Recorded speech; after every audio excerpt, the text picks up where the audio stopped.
the ranking member of the House Budget Committee. Thanks for being with us, Congressman. Good morning. So you just heard from your colleague, Congressman Henserling, saying that your colleagues in the Senate have done nothing, that they actually want a shutdown. Have you gotten any assurances from Senate Democratic leadership that they do want to get a deal done?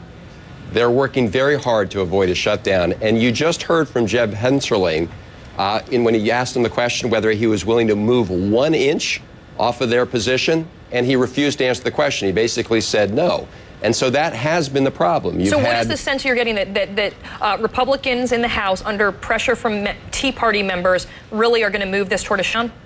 Well, that's exactly right, because what you have right now is the Tea Party wing of the Republican Party in the House saying it's our way or it's a shutdown. You've got to get 100% of what we demanded, or we're going to shut down the government. And that's exactly what is now fueling this drive toward a shutdown. I really hope that cooler heads will prevail, because if you go to a shutdown, it will create all sorts of problems around the country.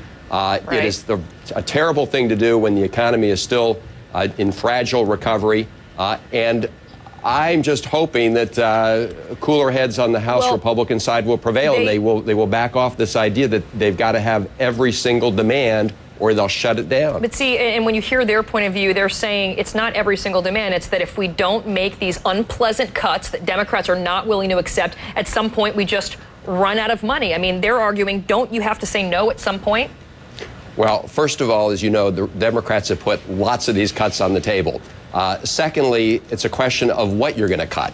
They want to cut things like education funding. They want to cut cancer research at NIH. We've said you've got to broaden the field. You've got to look at some of the big subsidies to agriculture. You need to look at the subsidies to the oil and gas industry, taxpayer giveaways. I mean, look, gas prices are through the roof. I know, but, that's a difficult issue because, the gas companies and the oil companies will make the argument that those subsidies help them pump billions of dollars into our government. They don't, when they start building the infrastructure for oil, they're not sure what oil prices will be. I mean, so, it is difficult. But the thing that I do want to ask you about is at some point, aren't you all going to be blamed if the government shuts down, veterans stop getting their checks? I mean, this would be bad for everybody. There's no doubt about that. But you kind of glossed over that last point, which is, as Jeb Henserling said, they're trying to focus on a very, very narrow piece of the budget. They don't want to talk about cuts to things like such for the oil companies. And so if we're really going to have a conversation about reducing the deficit,